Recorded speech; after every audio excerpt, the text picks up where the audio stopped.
सास का घूंघट। ये है देविका। देविका पढ़ी लिखी और मॉडर्न लड़की है, लेकिन उसकी शादी ऐसे परिवार में हुई है जो गांव में रहता है। भले ही ये 21वीं सदी है, लेकिन देविका की ससुराल वालों की सोच वो तो 18वीं सदी से आगे बढ़ी ही नहीं। आइए जानते हैं क्या होगा जब शहर की पढ़ी लिखी और मॉडर्न लड़की फंस जाएगी संकीर्ण मानसिकता वाले माहौल में। सागर, ये तुम्हारे गांव में सबने इतने लंबे लंबे घूंघट क्यों कर रखे हैं? और ये सब मुझे इतना घूर घूर कर क्यों देख रहे हैं? अरे यार, तुम भी घूंघट कर लो ना, इसीलिए तो देख रहे हैं सब तुम्हें। कम ऑन सागर, मैं घूंघट नहीं कर सकती। तुम्हें पता है ना मैं कौन हूँ। लेकिन देविका, मेरे पिताजी, चाचा जी, बड़े भैया और जीजा जी ने तुम्हें बिना घूंघट के देख लिया ना तो बहुत गुस्सा होंगे और न जाने कौन कौन से फरमान सुनाएंगे। घर चलो, देखा जाएगा जो होगा। सागर देविका से कई बार कहता है कि वो घूंघट कर ले, लेकिन देविका सागर की नहीं सुनती और अपने ससुराल के दरवाजे पर पहुंच जाती है। जब देविका वहां पहुंचती है तो देखती है कि उसकी सास बिमला, चाची सास कम्मो और जेठानी सुजाता ने लंबा सा घूंघट कर रखा था, पर उनकी ननद वीना ने घूंघट नहीं किया हुआ था। लेकिन हाँ, उसने सर पर सलीकी के साथ दुपट्टा जरूर ओढ़ा हुआ था। सागर अपनी पत्नी को सबसे मिलवा रहा होता है, तभी सागर के पिता जोगिंदर बोलते हैं, सागर, तूने बहू को इस घर के तौर तरीके नहीं समझा। हमारे घर की औरतें बिना घूंघट के किसी पर आए मर्द के सामने नहीं आती और तू इसे ऐसे ही ले आया। पिताजी, मैं समझा दूंगा। वो नई नई शहर से आई है ना, इसलिए उसे पता नहीं है। सागर की बात सुनकर उसके चाचा जी महेंद्र बोलते हैं, ये बात तो तुझे गांव में कदम रखते ही अपनी बीवी को समझानी चाहिए थी। हमारा गांव में बहुत नाम है। तेरी बीवी ऐसे गांव भर में घूमेगी तो क्या इज्जत रह जाएगी हमारी। ये बोलकर जोगिंदर और महेंद्र वहां से चले जाते हैं। शाम को घर की सारी औरतें खाने की तैयारी करती है। खाना तैयार हो जाता है, लेकिन घर की कोई भी औरत खाना नहीं खाती। बहुत रात हो जाती है, तब देविका कहती है, सासू माँ, खाना बने हुए तो देर हो गई, रात भी बहुत हो गई है, हम लोग खाना क्यों नहीं खा रहे हैं? अरे बहू, ये क्या बोल रही हो? हमारे यहाँ घर की औरतें तब तक खाना नहीं खाती जब तक घर के मर्द खाना ना खा ले। लेकिन इतनी देर हो गई, आप सबको भूख नहीं लग रही क्या? तभी देविका की जेठानी सुजाता कहती है, लग तो रही है, लेकिन यहाँ की यही रीत है, ये निभानी तो पड़ेगी ना। भाभी जी, ये रीत नहीं है, औरतों को प्रताड़ित करने का एक तरीका है। अगर इस घर के आदमी पूरी रात नहीं आए तो पूरी रात खाना नहीं खाओगी क्या? देविका ये बोलकर सीधा सागर के पास जाती है। सागर उसे समझाता है, देविका, यहाँ ऐसा ही होता है, तुम थोड़ा सब्र कर लो, पिताजी और चाचा जी आते ही होंगे, फिर हम सब खाना खाएंगे। सागर देविका को समझा ही रहा था, तभी देविका की ननद वीना आकर कहती है, सागर, खाना खाने आ जाओ, पिताजी और चाचा जी आ गए हैं। चलो देविका, तुम्हारा इंतजार खत्म हुआ। सागर खाने के लिए बैठ जाता है। जब सब खाना खाने बैठते हैं तो देविका भी बैठ जाती है। सागर धीरे से उसे कहता है, अरे देविका, ये क्या कर रही हो? तुम इस तरह हमारे साथ खाना नहीं खा सकती। मगर क्यों सागर, मुझे भूख लगी है, सब लोग खा रहे हैं तो मैं क्यों नहीं खा सकती? ये हमारे घर का नियम है, पहले घर के आदमी खाते हैं और बाद में औरतें।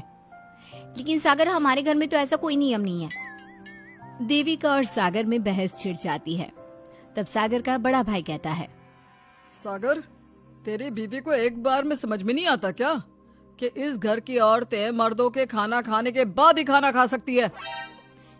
भैया, मैं देविका को यही समझा रहा था।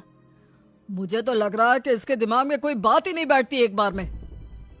भैया, मेरे दिमाग में बात तब बैठेगी ना जब आपकी बात कोई ढंग की होगी। अरे आखिर क्यों घर की औरतों को आप लोगों की बात खाना मिलेगा? हाँ, अब से पहले घर की किसी औरत ने घर की किसी मर्द से इस लहजे में बात नहीं की थी, इसलिए वो सब देविका की बात सुनकर हैरान रह गए। तभी सागर की जीजा और वीना के पति कल्याण जी कहते हैं, ये क्या है सागर, इस घर की दीवारों को औरतों की इतनी ऊंची आवाज सुनने की आदत नहीं है। अपनी बीवी को बोल जरा होश से काम ले और चुपचाप चली जाए। क्यों चली जाऊं मैं चुपचाप? इस घर की औरतें आपकी हर बात बर्दाश्त कर लेंगी, लेकिन मैं शहर की पढ़ी लिखी लड़की हूँ। आपके कोई भी फालतू के रीति रिवाज मैं नहीं बर्दाश्त करने वाली। इस तरह देविका ने सारे घर की औरतों के लिए मिसाल पैदा कर दी जोगिंदर के घर में पहली बार किसी महिला ने विरोध का स्वर उठाया है, ये बात घर के किसी मर्द को बर्दाश्त नहीं हो रही है। तभी जोगिंदर कहता है, महेंद्र, मोहन, इस बेशर्म लड़की को कमरे में बंद कर दो और आज इसे कोई खाना नहीं देगा। अगर किसी ने इसे खाना दिया तो मैं उसे जिंदा नहीं छोड़ूंगा। महेंद्र और मोहन उसे कमरे में बंद कर देते हैं और उसे खाना भी नहीं देते। रात के 3 बज जाते हैं। भूख की वजह से देविका को नींद भी नहीं आती। तभी उसे कुछ महसूस होता है। ऐसा लग रहा है कोई दरवाजा खोल रहा है, लेकिन इतनी रात को कौन हो सकता है? कहीं सागर तो नहीं? देविका उम्मीद भरी नजरों से दरवाजे की तरफ देखती है, लेकिन दरवाजा खोलने वाला सागर नहीं बल्कि विमला और कम्मो है। माँ जी, चाची जी, आप दोनों? बहू, ये ले, हम तेरे लिए खाना लाए हैं, खा ले।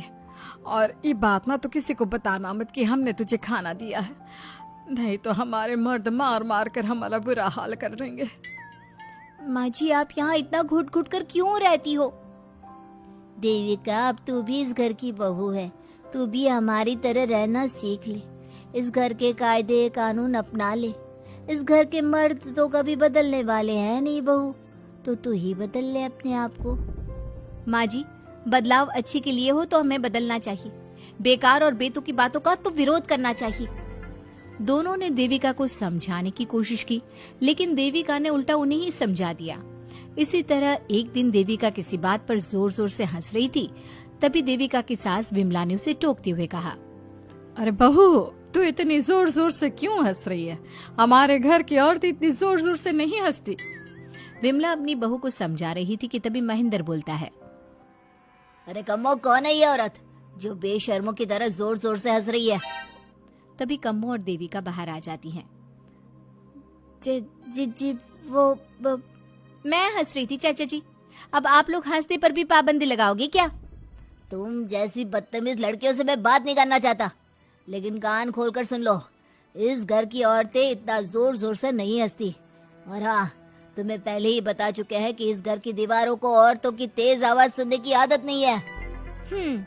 इस घर की दीवारों को आदमियों की ऊंची आवाज सुनने की आदत है, लेकिन औरतों की नहीं। चाचा जी, आपके घर की दीवारें तो बहुत दोगली है। हर पाबंदी औरतों के लिए क्यों चाचा जी? औरतें ये नहीं कर सकती, औरतें वो नहीं कर सकती। औरतें सांस ले सकती हैं या उस पर भी पाबंदी है?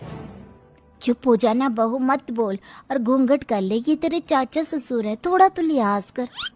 कम्मो के समझाने पर भी देविका चुप नहीं होती। वो महेंद्र से ऐसे ऐसे सवाल पूछती है जिनका जवाब उसके पास होता ही नहीं।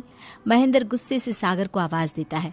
महेंद्र की आवाज सुनकर घर के सभी आदमी बाहर आ जाते हैं। जी चाचा जी, आपने बुलाया? अपनी मुंह जोर बीवी को यहाँ से ले जाने तो कुछ अनर्थ हो जाएगा। क्या हुआ चाचा जी? तेरी बीवी जिस तरह से मुझसे बात कर रही है, छोटे बड़े की तमीज नहीं है इसे।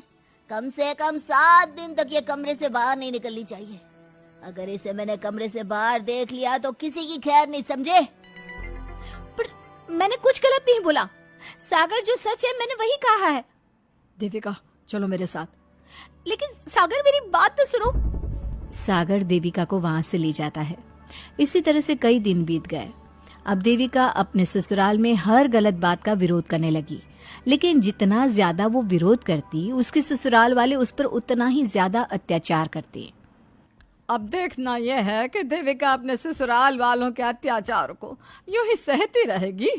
क्या उसके ससुराल में घूंघट में औरतों का दम इसी तरह घुटता रहेगा? अगर आप इन सवालों के जवाब जानना चाहते हैं ना, तो हमें कमेंट करके जरूर बताइएगा।